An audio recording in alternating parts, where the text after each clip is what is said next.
So I founded the company in 1996. In terms of how I got into it is a little bit of a longer story. So I have a degree in large animal science. I was that kid that actually didn't even grow up on a farm, did not even have anything other than just lots of house pets, but I knew I always loved animals.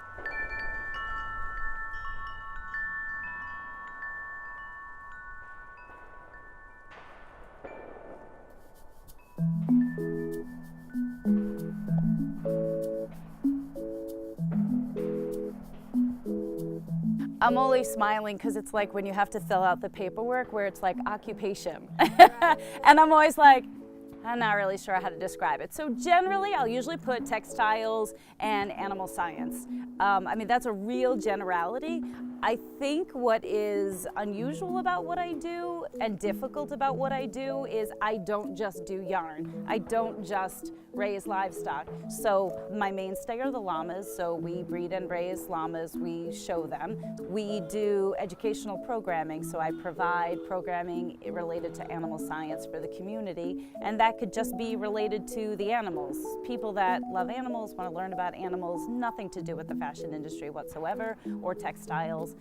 Obviously a big component, which I'm kind of switching over to in a sense, is my yarn. So an independent yarn company. We not only have roving, which is what people would spin from, but we design all of our own yarns. We then work with designers so that we have patterns for people to work from. And then I also am now creating lines of ready to wear. So that's an aspect. Also as a professional shearer, that's another aspect of my business. So in the primary season, generally from mid-March until like beginning of July, I'm traveling all over the East Coast and shearing fibered animals for other people.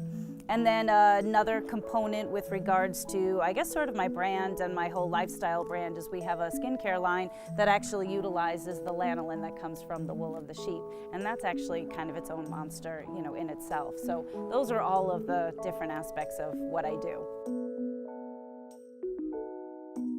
The weird thing is I forget that what I've been doing all along is slow fashion. The cool thing is now it just has a name. We've always been slow fashion. We've always taken the pride of utilizing fibers from our animals, creating something from it, and it is a slow process.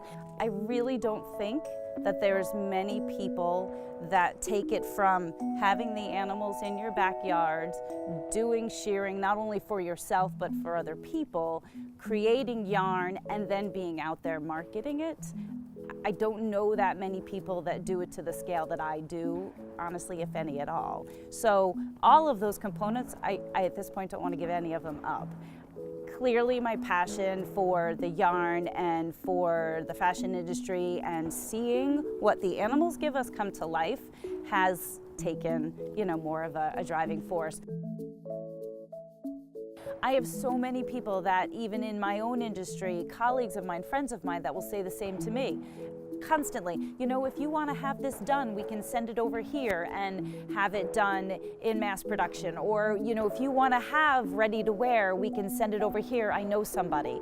I refuse to do that. That is not my mission. And I do have people that come into my booth and they'll say, oh, I saw your stuff last year and, you know, I loved it, but I needed to save up for it, or I needed to think about it. I mean, we have more people than not sometimes that will see us at a venue and then they'll call us afterwards and say, you know what, I can't get it out of my mind, and, you know, I just have to have it, or I'd love to have it. So, you know, I know people have to think about purchasing with me, and that's okay.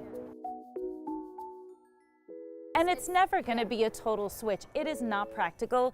I mean, look, I'm sitting here in an interview not wearing a single thing of mine. I can't. I mean, you know, my gear, my knitwear is not what I'm going to be wearing to work on a farm. I mean, it just can't be. So until there are resources that are available and things like that are available, I don't know that even in the next 5 years, you know, those things are going to be conceivable for all of us. You know, can I wear my gloves? Yes. Can I wear my headbands or my hats and my scarves and things like that? You know, absolutely. But I think if, like anything else, if we each just make one choice that's a little bit different, that's how things change, right? Yes. You're such a